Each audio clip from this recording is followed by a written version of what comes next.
Selamat pagi para pemirsa sekalian, saya Bribda Dila Danisya dari Biro Operasi Polda Jawa Tengah. Kali ini saya akan mengajak pemirsa untuk ngobrol bersama presenter andalan kita, Mas Arju. Mbak Dela. Dari mana ini Mas? Maaf ribet Mbak Dela. Dari kampung Mbak. Loh, jadi mudik, katanya kemarin takut. Iya Mbak, ya gimana nggak takut Mbak, 2 tahun pandemi, kegiatan kita dibatasi, sekarang PPKM dicabut. Saya kan bisa membayangkan gimana ruwetnya di jalanan selama mudik, dah macetnya, kerawanan kesehatannya. Nah, kenapa nih Mas kok akhirnya memberanikan diri buat mudik? Ya itulah saking kangennya saya Mbak sama keluarga, sama orang tua saya, terutama ngkong saya. Masih punya ngkong? Iya di kampung, kong buat. Biasa. Tapi kecewa kemarin nggak ketemu. Udah dikasih sama Rina. Iya. Nggak ketemu dengan saudara Mbak. Terus gimana nih Mas? Kesan dan pesannya mudik kemarin lancar atau ada hambatan? Nah ini dia Mbak, saya senang ketemu sama Mbak Dela. Mudik kali ini benar-benar bikin saya kaget dan kagum. Ternyata apa yang saya takutkan seperti ada kemacetan, kejahatan, yang pokoknya tidak terbayangkan lah keruwetannya. Tapi ternyata tidak terbukti. Lalu lintas mudik tahun ini sangat lancar, tidak menakutkan dan yang pasti sangat berkesan Mbak Dela. Iya ya Mas, apalagi kemarin Presiden sudah mewanti-wanti kita semua bahwa prediksi sekitar 123 juta orang akan mudik ke Jawa Tengah, ke kampung halamannya. Tentunya prediksi Pak Presiden ini juga merujuk kepada penghentian PPKM yang sudah dilakukan pemerintah. Karena kita telah berhasil mengatasi pandemi COVID-19. Jadi pasti horor banget ya Mas? Iya, asli saya heran banget Mbak Dela. Apalagi Mbak, saya kemarin kan juga browsing dong, cari info. Saya membaca ini berdasarkan data dari Jamri Mbak. Semua mengalami peningkatan mudik sebesar 30% nih. Kemudian dari Pelindo itu 301%. Kemudian dari PT KAI, ini jumlah pemudik kurang lebih 405.113, yang 48%-nya itu menuju ke Jawa Tengah. Nah selain itu Mbak Dela, PT Pelni juga menyebut ada 604.123 penumpang ini akan mudik. Nah hal ini kan naik 25% dibanding tahun 2022. Nah ini sedangkan kendaraan mudik yang melewati jalur darat ke Jawa Tengah ini diprediksi mencapai 22,7% atau meningkat 10%. Gitu Mas. Tahu nggak kenapa bisa berkesan seperti itu? Nah, ini gimana itu Mbak? Nah, ini tentunya tidak semudah mengembalikan telapak tangan Mas. Tentunya itu tidak lepas dari upaya-upaya Polda Jawa Tengah dalam menyiapkan pengamanan libur Hari Raya Idul Fitri 1444 Hijriah. Puncak arus mudik yang diperkirakan terjadi pada tanggal 18 April 2023 telah diprediksi oleh Polda Jawa Tengah. Nah itulah Mas, untuk menjawab ketakutan masyarakat akan adanya kemacetan di jalan tol maupun di jalan arteri, Polda Jawa Tengah sudah melakukan upaya-upaya seperti mengidentifikasi sumber masalah yang menjadi penyebab kemacetan. Ada 2 nih Mas, yang pertama di jalan tol adalah adanya simbol kemacetan di titik-titik tertentu. Kemudian di rest area, di pintu gerbang tol, kemudian di jalan rusak dan mobil mogok. Yang kedua, di jalan arteri adalah adanya pasar tumpah, kemudian U-turn atau putar balik, kemudian tempat-tempat istirahat dan perlintasan kereta api dan sebagainya.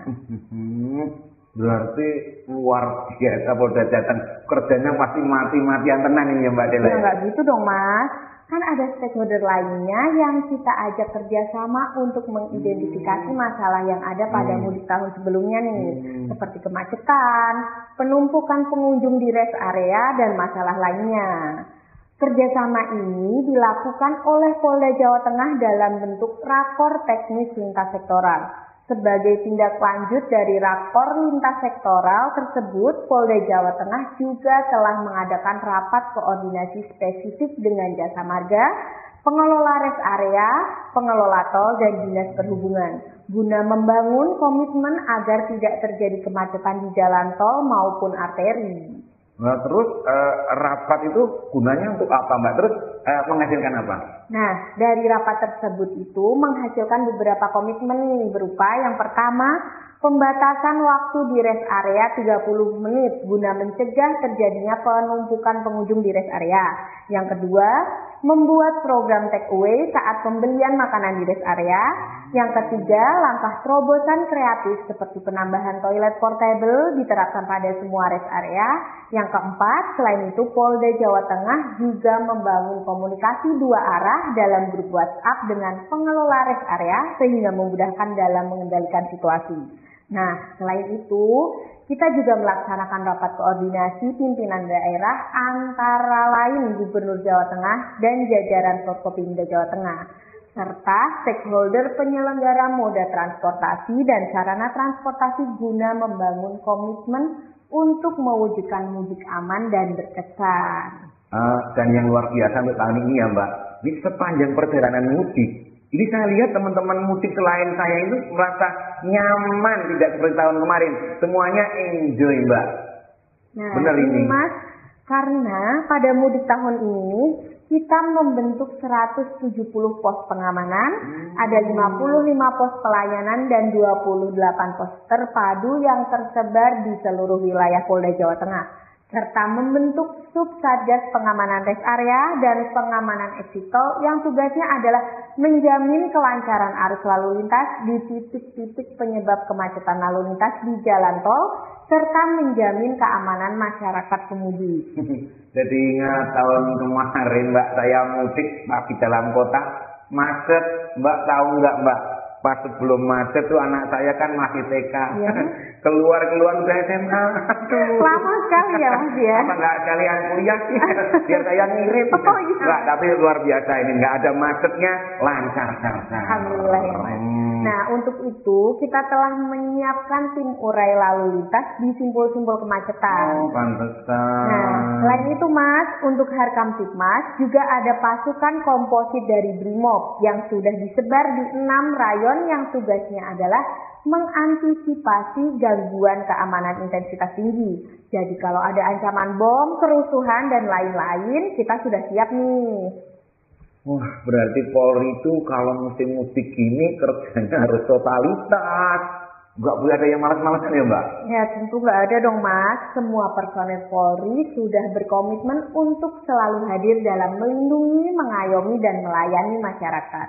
Untuk menjamin totalitas kinerja dan memberi semangat kepada personel pengamanan, Pak Kapolda Jawa Tengah beserta seluruh pejabat utama Polda Jawa Tengah juga ikut turun gunung. Para pejabat Polda Jawa Tengah ini ditugaskan sebagai pamatwil untuk memastikan kesiapan Polres jajaran dalam menghadapi arus mudik dan arus balik mudik. Ternyata rumit juga ya dalam mengelola keamanan mudik hari raya itu. Saya nggak nyangka loh Mbak Dela, sedemikian rupa yang sudah dilakukan oleh Polda Jawa Tengah dan jajarannya. Nah, lalu bagaimana situasi mudik dan balik mudik kemarin yang terjadi Mbak? Nah, ini Mas yang mau aku sampaikan. Kendaraan yang melewati jalan tol saat arus mudik dari tanggal 18 sampai dengan 23 April 2023 ini sebesar 344.033 kendaraan. Dan saat arus balik mudik tanggal 24 April sampai dengan 1 Mei 2023 sebesar 420.703 kendaraan ini mengalami kenaikan sebesar 72.670 kendaraan. Lalu untuk jalur arterinya saat arus mudik sebesar 1.059.317 kendaraan dan saat arus balik sebesar 1.098.432 kendaraan. Hal ini mengalami kenaikan sebesar 39.115 kendaraan, Mas. Ternyata tidak meleset apa yang menjadi prediksi Bapak Presiden Jokowi ya. Dan luar biasanya Polda Jawa Tengah ini sudah bisa menjawab kekhawatiran masyarakat dengan baik. Buat saya dan keluarga tentunya ini merupakan surprise di hari raya di mudik tahun ini. Saya sekali lagi berterima kasih kepada Polda Jawa Tengah dan stakeholder terkait yang sudah membuat mudik saya dan keluarga saya lancar, aman, dan berkesan. Syukurlah Mas, kesan baik yang sudah Mas didapatkan ini tentunya